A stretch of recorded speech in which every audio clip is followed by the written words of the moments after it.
If Ayatollah Sistani declared jihad, there wouldn't be a single American left in Iraq.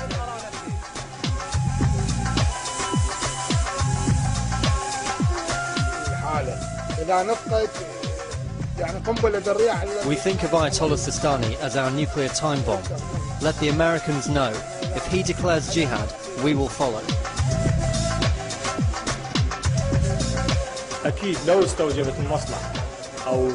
If he were to call for jihad, I'd close my workshop, I'd bid my family farewell, and I'd go to war. In the souks, in the chai shops, in internet cafes, on the wall and online, there's an all-knowing presence. A face that's seen everywhere, yet few have ever actually seen the Iranian-born Grand Ayatollah Ali Sistani.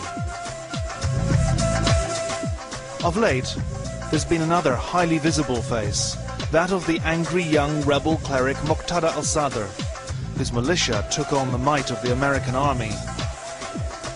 The two men offer contrasting visions of Shia Islam. Muqtada is militant, his supporters impatient. Sistani stands for the moderate majority. The success or failure of America's democracy project in Iraq hangs on the blessing of this old man, who hasn't stepped out of his house in 6 years and who doesn't give interviews. امروز آقا پشتوانه قوی مردم عراق وجود آقای سیستانیه. The only thing that people in Iraq can rely on right now is the presence of Grand Ayatollah Sistani. I am really repulsed by the way that the Western and Arab media compare Mr. Sistani to people who are just not of the same caliber. It's truly dreadful when you hear the media comparing Muqtada al-Sadr to Ayatollah Sistani. It's like comparing a turnip to a king. The Americans recognize his importance, not as king, but as kingmaker. That's why, as the June the 30th handover approaches, the Ayatollah's political significance is growing. Over the past year, the Americans have repeatedly sought a meeting with Sistani, but the US Viceroy has never been granted an audience. The Governing Council is in discussions with the Grand Ayatollah, for whom we have the greatest respect, and I think it's probably best if I leave those discussions between the Governing Council and the Ayatollah. Sistani is understood to have sent Paul Bremer a message. "You're American," he said. "I'm Iranian. Let's let the Iraqi people decide." It was a clever response.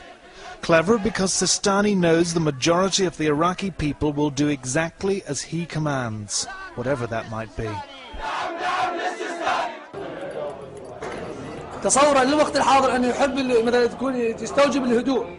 At this stage we need silence and diplomacy, not fighting. Maybe one day Mr. Sistani will declare jihad and we will become fighters.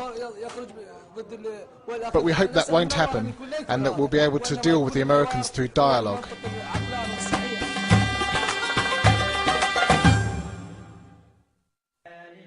This is what we do know about Grand Ayatollah Ali Sistani. He's the chosen leader of the vast majority of the world's 180 million Shia Muslims.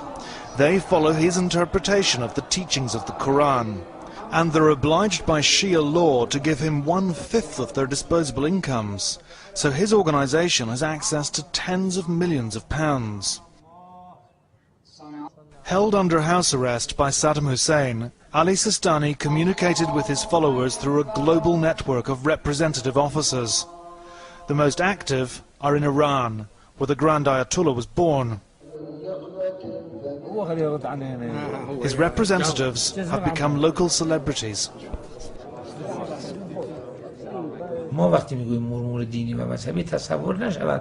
The object of emulation supervises and gives you orders regarding your daily religious affairs.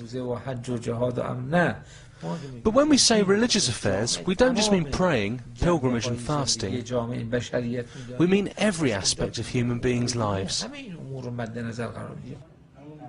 From Jakarta to Moscow to Tbilisi to New York, Sistani embassies function as drop-in centres for his followers. This one's in Mashhad, the Ayatollah's birthplace in northeastern Iran. We have 100 to 150 people coming here every day. It's so busy that we don't even get a lunch break.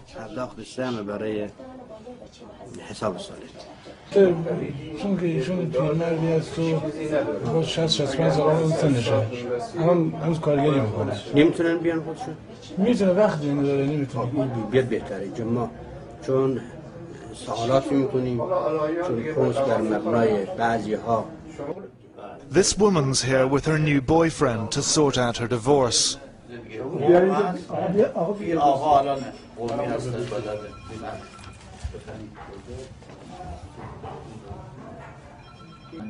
This man's trying to figure out how to divide his inheritance between Sistani and his children.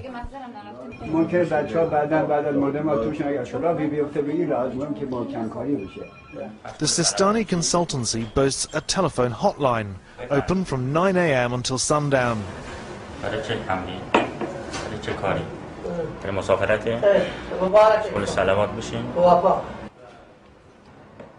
The Quran is consulted. The advice depends on which verse his eyes fall on.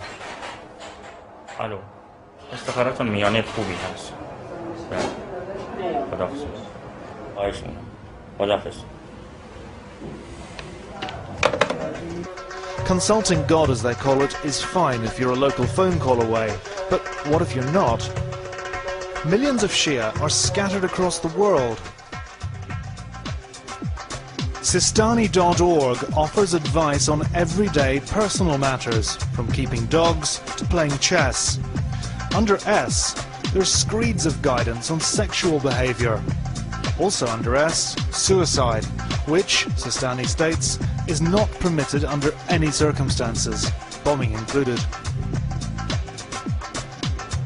Sistani confounds all the stereotypes. He's a modernizer from Iran who's used the internet to extend his power base.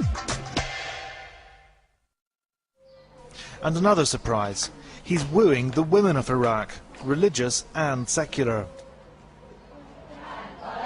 Here in Baghdad, Sistani's organisation has funded one of the first religious schools to be opened specifically for Shia women. There's been a rush to enrol. Under Saddam, we women had to study religion and the Holy Quran secretly in a mosque. But after the fall of the regime, we noticed that both teachers and students were really enthusiastic about studying Islam.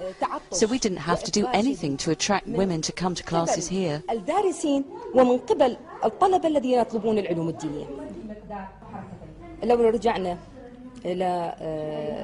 Mr. Sistani's last fatwa said that women should vote and should have a special quota in future parliamentary elections.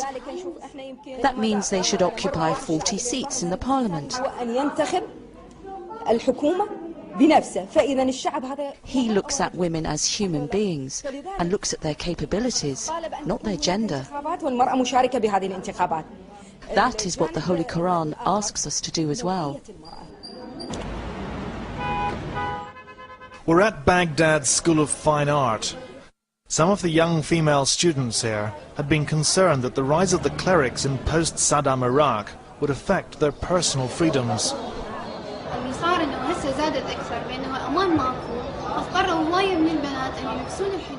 Many women are forced to wear the veil because they're worried about their safety and getting raped.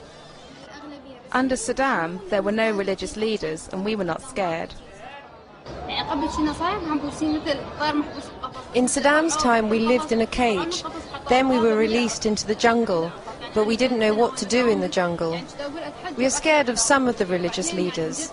At the beginning of this school year I thought I should wear the veil, but I changed my mind.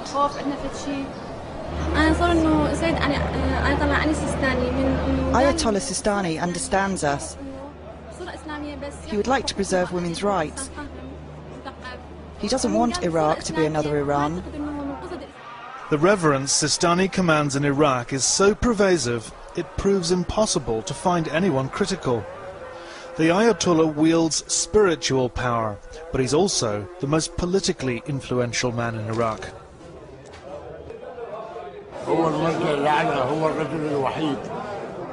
We consider him the great one in Iraq. He's the first and foremost object of emulation. We cannot deviate from what he asks us to do. He's a wonderful man. He loves peace and Islam. In the cafes, all the talk is of politics, the trials of occupation, and the transfer of power. And, of course, Sistani's likely verdict.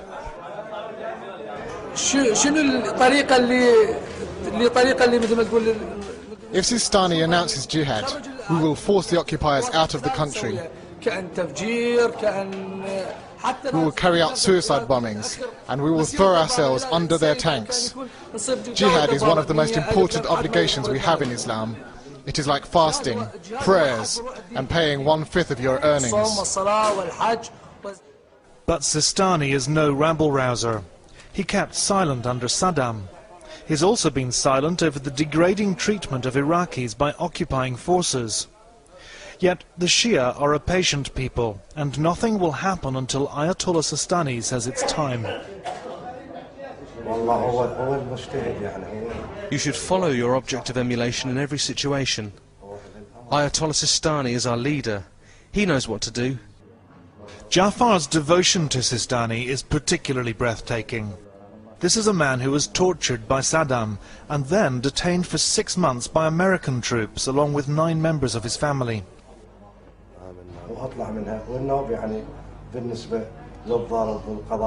The Americans beat us and urinated on us. They took pictures of us. They had a translator and 2 investigators, but they had no mercy. One of them had an iron bar and he beat us with that. He treated us like animals and ordered me to kiss his shoes. Not all Shia are as patient as Jafar.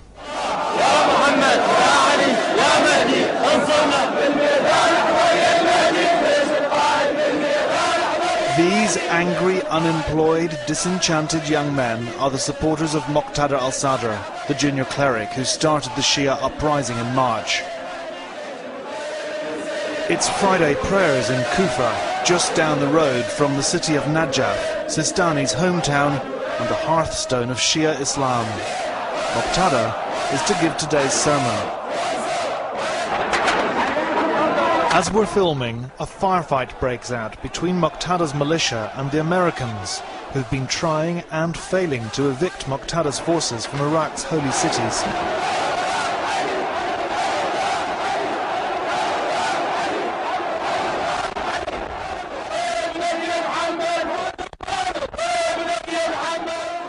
Muqtada al-Sadr and Ali Sistani are neighbours in Najaf, but they're miles apart politically.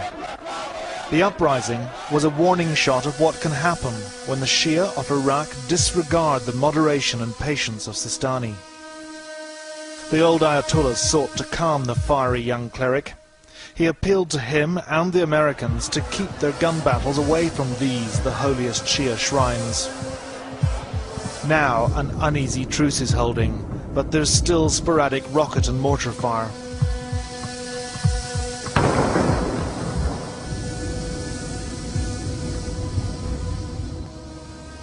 The city, which has been Sistani's home for 50 years, has become a ghost town.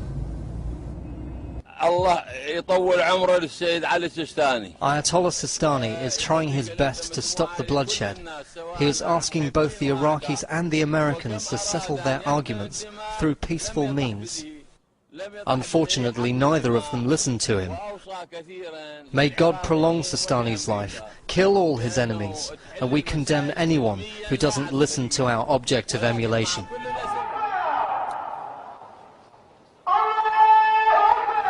While the outside world frets about the way forward now, for most Iraqi Shia, the answer is obvious.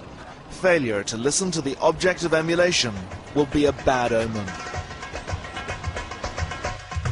Ali Sistani's political stature is destined to grow, as is his spiritual authority as Iraq's moral compass. Whatever direction Iraq's future leaders take, their legitimacy will rest on his seal of approval.